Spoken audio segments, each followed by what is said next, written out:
इस वक्त मुस्लिम लीग नून के रहनुमा दानियाल अजीज मीडिया से बात कर रहे हैं। ये तासुर फैलाने की कोशिश की जा रही है कि मुल्क में एक पूछ गीछ का और एक एहतसाब का निज़ाम जो है वो सामने आया है और अपने अंदाज से आगे चलता जा रहा है। लेकिन हैरानगी की बात यह है कि जिस माहौल में अभी ताज़ा सिंध में पूरे सूबे के लिए जो वहाँ से आवाज़ें आ रही हैं और जो केसेस फाइल हुए हुए हैं वो किसी से छुपे हुए नहीं, उसमें कानून पास किया जाता है कि पूरा का पूरा जो अकाउंटेबिलिटी प्रोसेस है वो यहाँ से ख़त्म कर दिया जाए। किसका? नेशनल अकाउंटेबिलिटी ब्यूरो का। और इसी तरह से वहाँ पीपल्स पार्टी है और इसी तरह से केपी में जो जमात आई ही इस बुनियाद पे वोट लेके थी कि हम 90 दिन में करप्शन का खात्मा करेंगे, वहाँ पर पहले तो जो उनका तरीक़ाकार था जिसके ज़रिए से ये हासिल करना था उसको सामने आते आते ही 2.5 साल लग गए। केपी का जो एहतसाब कमीशन बनाया पीटीआई ने, और जब वो आ गया चंद महीनों के अंदर उसका कानून तब्दील करके ना सिर्फ उसके हेड को जो है वो इस्तीफ़ा देने पे मजबूर कर दिया गया, बल्कि आज तक उसमें से कोई आवाज़, कोई चूं भी नहीं निकली वहाँ से। और हम आज तक कहते रहे कि वो कौन से केसेस की लिस्ट थी जिसके ऊपर ये मजबूरी बन गई कि आप ये करें। लिहाजा दो जमातों को, जो कराची में बात होती थी कि 230 अरब रुपए और आसिम हुसैन साहब की जो गिरफ्तारी थी और फिर नैब में उनका केस चला और जो बाकी हम ओमनी ग्रुप के बारे में सुनते रहे सारी चीज़ें, वो सारा का सारा जो है अब उसकी कोई खबर नहीं आती। पीटीआई की कोई खबर नहीं आती कि वहाँ पर एंटी करप्शन एस्टेब्लिशमेंट में जिससे तोरू साहब से निकाला गया, यहाँ कोई और केस जो है को सामने आ रहा है, जबकि पूरे पूरे बोर्ड वहाँ रिजाइन कर रहे हैं यकमुश्त पीडो के। और ऐसी ऐसी खौफनाक कहानियां आ रही हैं उनके अपने वजीरों की जानब से कि जो एक पूरी मुख्तलिफ दास्तान बता रहे हैं। तो इस माहौल में जो नेशनल अकाउंटेबिलिटी ब्यूरो है उसका अभी 2 साल पहले इसी सुप्रीम कोर्ट ने पूरा रिव्यू किया था और उस रिव्यू, यही चेयरमैन साहब थे उस वक्त भी, और उस रिव्यू में जो 169 केसेस सामने आए उनकी माली अगर तज्जिया किया जाए तो 99.99% जो है वो बिजनेस पर्सन, ब्यूरोक्रेट और एक्स आर्मी ऑफिशियल्स के ऊपर मुश्तमिल था। जितने भी केसेस थे 179 जो बैंकिंग, प्रॉपर्टी और एडमिनिस्ट्रेटिव मैटर्स के बारे में थे। और पूरा का पूरा नैब जो है खंगाला गया और ये कहा गया कि अब ये अदारा जो है ये सेहतमंद हो गया इसी सुप्रीम कोर्ट की जानब से। तो इसमें जो तासुर दिया जा रहा है कि जी बहुत ही अकाउंटेबिलिटी हो रही है, वो किस केस में हो रही है? और मैं ये कहना हक में जानब हूँगा कि ये ताज़ा याद करवा दी है एब्डो और प्रोडा के ज़माने की। उस वक्त भी बड़ा चर्चा था कि जी एहतसाब हो रहा है और वो तमाम जो सियासी मुखालफीन थे उस वक्त की इंतज़ामिया के, उनको जो है एब्डो का और प्रोडा की जद में ले आया गया।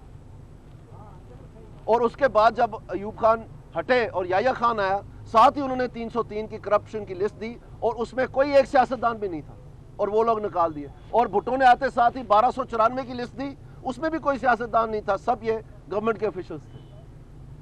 तो इस तरह से ये याद ताज़ा क्यों हो रही है? क्योंकि तासुर ये दिया जा रहा है कि एहतसाब हो रहा है, लेकिन एहतसाब कैसे हो रहा है कि जो दरखास्त सुप्रीम कोर्ट ने खुद फ्रिवलेस डिक्लेयर की, उस वक्त हमें बताया गया कि जनाब रजिस्ट्रार जो हैं ये कोर्ट के इतने करीब नहीं होते, ये अलहदा होते हैं, ये सिर्फ एक अफसर है, इनका कोई मायना नहीं होता। जबकि जब ये JIT फॉर्म हुई और तब रजिस्ट्रार की जानब से कोई बात सामने आई तो उस वक्त ओन कर लिया गया कि नहीं जी रजिस्ट्रार जो है वो तो कोर्ट का इंटेग्रल हिस्सा होता है, उसका जो फैसला होता है वो कोर्ट के साथ मुंसलिक होता है, कोर्ट के कहने पे वो करता है जो कुछ करता है, ये हमें बताया गया। लेकिन उस वक्त जब फ्रिवलेस था तो बताया गया कि नहीं जी जो रजिस्ट्रार है वो तो कोर्ट से अलहदा कोई चीज़ होती है। तो वो ओरिजिनल दरखास्त जो थी जमात इस्लामी की, उसमें 450 जो पैनामा पेपर्स में पाकिस्तानी नामजद थे उनकी लिस्ट थी, वो भी फ्रिवलेस डिक्लेयर कर दी गई 27 अगस्त को, और 29 अगस्त को इमरान खान की शख्स वाहिद पे हुई। और उस लिस्ट में जो इमरान खान में उसमें वो सारे 450 नहीं थे, सिर्फ शख्स वाहिद था, वो नवाज शरीफ और उनका खानदान और चंद एक कैबिनेट मेंबर जो हैं इसाक डार साहब। तो उस फ्रिवलेस केस को किस तरह से कारामद बनाया गया? वो लॉकडाउन साजिश थी और आपके सामने जब वो फेल होगी तो तब ये ताज़ा किया गया। पूरा जमाली का बेंच चला, उसके बाद उन्होंने कहा कि आप कमीशन बना लें, लेकिन ये पहला जिक्र नहीं था कमीशन का। कमीशन का जिक्र शुरू दिन से अपोजिशन का था। आज भी पीपल्स पार्टी का सेनेट में एक्ट पेंडिंग है जिसमें कमीशन ही बनाना था उन्होंने, और ये मुश्तरका था अपोजिशन का।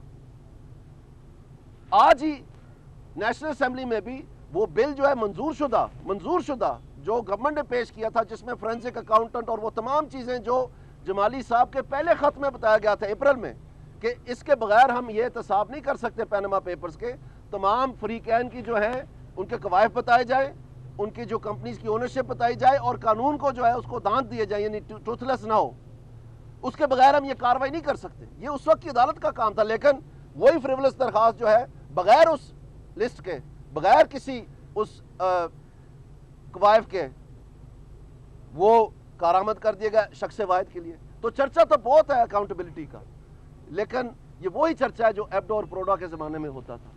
और लगता ऐसे है कि जैसे जब भी जमहूरियत कुछ ताकत पकड़ती है, सुलझने लगती है, अपनी जड़ें निकालने लगती है, अपनी जगह पर जो बरतानवी राज के आज़ादी पाकिस्तान से पहले के जो अदारे हैं उनका अवाम की राय के मुताबिक कुछ सामना करने के काबिल होती है, तो कोई ना कोई ऐसा कलीन खींचा जाता है कि सारा प्रोसेस फिर सिफर पे आके दोबारा से शुरू किया जाता है। और ये पहली दफ़ा नहीं हो रहा। मैं आपको जानबूझ के प्रोडा और एब्डो याद करवा रहा हूँ, क्योंकि हमेशा से ये एहतसाब के नाम से या एंटी स्टेट एक्टिविटीज़ या नेशनल सिक्योरिटी रिस्क के नाम से किया गया। आप वो तारीख पढ़ लें कि किस तरह से सिंध के चीफ मिनिस्टर को हटाया गया उस वक्त के जब प्रोडा और एब्डो था, किस तरह दोबारा बनाया गया, और जब ये सारा प्रोसेस हो गया आते साथ ही याहिया खान ने भी 303 लोग निकाल दिए और आते साथ ही भुट्टो ने भी 1294 लोग निकाल दिए। अभी याद ताज़ा है कि कस्टम्स डिपार्टमेंट में सन 2001-2 में 2000 मुलाजमीन जो है वो निकाल दिए गए थे करप्शन के। वो तो सारे बहाल हो गए विद बैक पे, विद प्रमोशन, विद बेनिफिट। और जो इस वक्त हाल है वो आप देख लें। तो ये जो एक फिजा कायम की गई है जिसमें ये तासुर दिया जा रहा है और जो लोग मुंसलिक ही नहीं है, यानी कि जो सुप्रीम कोर्ट का अपना ऑर्डर है उसमें मरियम नवाज साहिबा का नाम तक नहीं है और यही डॉक्यूमेंट्स जो थे उस वक्त भी थे, तो फिर जो 12 महीने या 13 महीने कैंपेन चलाई गई उसका फिर कौन जवाबदेह है?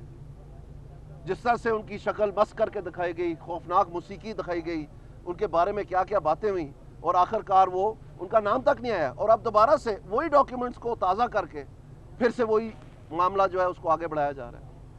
तो हम समझते हैं कि ये ठीक है, ये मामला बहुत दफ़ा देखा हुआ है पाकिस्तान ने और अवाम भी ये देख रही है। और अवाम तो चाहती है कि नौकरियां आएँ, अवाम तो चाहती है कि महंगाई का जो दौर है वो ख़त्म हो, सस्ता ज़माना आए। और पाकिस्तान में, पाकिस्तान की तारीख में कायद आज़म साहब के वक्त से जो शरह महंगाई है वो सबसे कम रही है इस दौर में, 3%, 2%, 4%। और पाकिस्तान की मईशत मुस्तहकम हुई है इस नौयत की जानिब के वो पाकिस्तान में नौजवानों के लिए नौकरियां फराहम कर सके, एक इकोनॉमिक ग्रोथ हो, यहाँ पर पहिया चल सके, लोगों के घर चल सके, उनका बजट चल सके। तो बजाय हम इस तरफ बढ़ते चले जाएं, ये जो एक फिजा बताई जा रही है या एक तासुर दिया जा रहा है उसके खदो खाल मैंने आपको बता दिए। दर हकीकत असल में जो एहतसाब होना चाहिए उसकी तरफ कोई कदम नहीं बढ़ाया जा रहा, बल्कि वो अदारे जो हैं वो इसी मौसम में जितने भी हैं सूबाई सतह पे, मरकजी सतह पर, उनको हम देखते हैं कि वो पीछे धकेले जा रहे हैं और उनका जो मुख्तलिफ जमातें हैं वो फायदा उठा रही हैं और वहां पर खामोशी है तारी है। यहां तक कि इमरान खान साहब जो इश्तियारी खान है उनके बारे में हमें जाके अदालत में कहना पड़ा कि जनाब इश्तियारी की तो जमीन कुर्क होती है, भाग सरकार इसकी क्यों नहीं हुई? तो फिर जाके उसका ऑर्डर हुआ 3 साल के बाद, केस चले हुए 3 साल हो गए। तो ये बड़ा खूबसूरत है कि ये जो नया एक आप इसको फोर्स मल्टीप्लाई कर कह लें या जो भी कह लें कि ये टीवी के ज़रिए ये जो तरीक़ाकार है कि एक चीज़ को पब्लिक के जहन में आप इन मशीनरी के ज़रिए या जो भी है उसको आप रचाने की कोशिश करें, लेकिन ये बार बार फेल हुआ है नून लीग के केस में, क्योंकि तीसरी दफ़ा वज़ीर आज़म साहब पाकिस्तान बने हैं, नवाज शरीफ साहब। और ये एक मिनट, और ये जो एहतसाब का बोलबाला है ये हमने उस वक्त भी देखा कि जिस वक्त ताहिरुल कादरी 1 आया था। तो क्लियरली अब आप देखें कि कल ब्रिटिश वर्जिन आइलैंड का एक खत आया, हमें बताया गया कि जनाब ये ऑन गोइंग नहीं है, ये कंप्लीट इन्वेस्टिगेशन है, इसमें और कोई नहीं बढ़ा जाएगा, सिर्फ उनको कागज़ समेटने के लिए टाइम दिया गया है जुडिशल एकेडमी में। और पता क्या चला कि जो ऑनगोइंग लिखा हुआ है वो अभी तक खत जो आ रहे हैं, और जो अभी खत आया है उसमें ये लिखा हुआ है कि जो भी आपने तहकीकात की है ब्रिटिश वर्जिन आइलैंड में, इनमें ना प्रेमा फसाई कोई केस मेड आउट किया आपने, ना आपने कवानीन बताए हैं जिसके तहत ये करप्शन का केस है, ना ही आपने अपनी इन्वेस्टिगेशन की नौयत बताई है, और ना ही उसमें आपने ये बताया कि ये जो कागजात आप मांग रहे हैं इनका उसके साथ कोई ताल्लुक वाजे है कि नहीं है। तो इसलिए हम आपकी रिक्वेस्ट को टर्न डाउन करते हैं। हम म्यूचुअल लीगल असिस्टेंस के कवायद और ज़वाबत जो कि इंटरनेशनली रिकग्नाइज्ड हैं उनकी मुताबिकत में आपका कोई केस नहीं बनता, इसका कोई सर पैर नहीं, और वो वापस कर दिया गया। ये उस वक्त है जबकि जो एक खत हम बार बार कह रहे हैं जो लगाया गया उसका इस प्रोसेस के साथ ताल्लुक कोई नहीं है, ना वो टेररिज्म के तहत मांगा गया है। रिकॉर्ड बता रही है ये बात, उनका अपना रिकॉर्ड बता रहा है ये बात, और टेररिज्म का तो कोई एलिगेशन ही नहीं है, ना मरियम नवाज के खिलाफ, ना हुसैन या हसन या किसी के, नवाज शरीफ के खिलाफ भी नहीं है।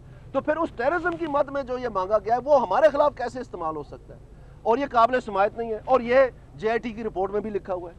लेकिन हम देख रहे क्या है कि एक मामला जो है वो एक उसकी एक रुझान है, उस रुझान के तहत जो है ना मामला चलता चला जा रहा है। तो इसलिए एक मिनट मुझे मुकम्मल करने दें। तो इसलिए हम समझते हैं कि पाकिस्तानी अवाम ये मामला देख रही है, हम बड़ी अच्छी तरह से इसे पहचानते हैं। जो ये इस्तीफे देने की मुहिम यकलख्त रातों रात बर्पा हुई है, जबकि नवाज शरीफ साहब तमाम अदालतों के सामने झुक गए हैं, और वो नवाज शरीफ जब लॉयर मूवमेंट फेल हो गई तो जिसने घर से काफिला निकाल कर मुख्तलिफ नाकों को तोड़ते हुए गुजरांवाले तक पहुंचे, उस वक्त ये कौन सा माफिया था? उस वक्त ये सिसिलियन था या लाहौरी माफिया था? कौन सा माफिया था जो अदलिया की बहाली की तारीख में एक कलीदी किरदार अदा करता है, जिसकी वजह से ये तमाम जो उस वक्त घरों में बंद थे? तो उस वक्त ये कौन साहब थे? ये गॉडफादर थे। ये उस वक्त इनकी वेल्थ जो थी वो अननोन मीन से थी।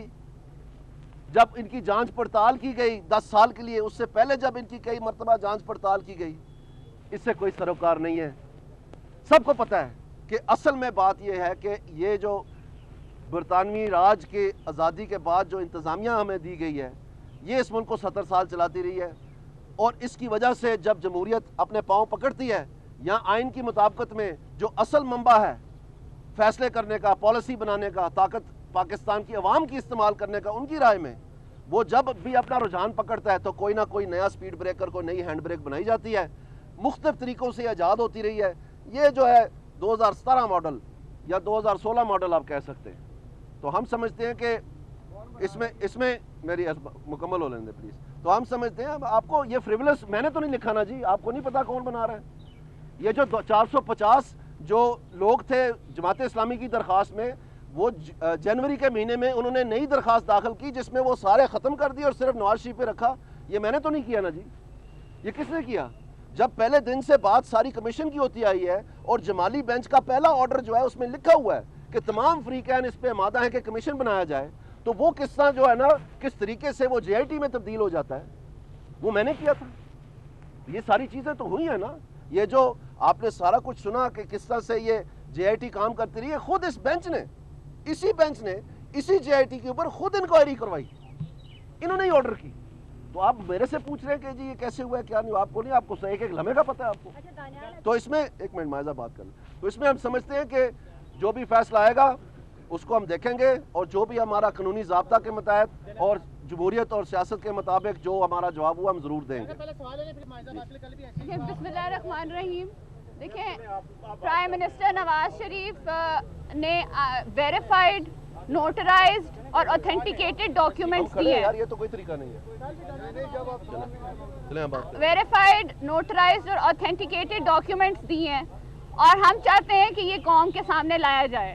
दूसरी बात ये है कि वो पॉलिटिकल पार्टीज जिस तरह पीपल्स पार्टी है, जिनका ABI का स्कैंडल है, हज स्कैंडल है, दीगर स्कैंडल हैं, वो किस मुंह से एहतसाब के लिए आते हैं? जो मुशर्रफ की पार्टी है जिसने 10 साल इख्तिदार लूटा, वो किस मुंह से एहतसाब के लिए आते हैं? जो ये इमरान खान है जिसने बनी गाला की प्रॉपर्टी का जो है एहतसाब देना है, जो एब्सकॉन्डर है, वो किस मुंह से एहतसाब के लिए आता है? एक ऐसे प्राइम मिनिस्टर के लिए जो 3 नस्लों का एहतसाब दे रहा है और साथ साथ मुल्क की तरक्की के लिए काम भी कर रहा है। आप सवाल, किसी ने सवाल पूछना है, हम खड़े हैं जी। अगर आपने नहीं पूछना तो वो आपकी अपनी राय है। ठीक है।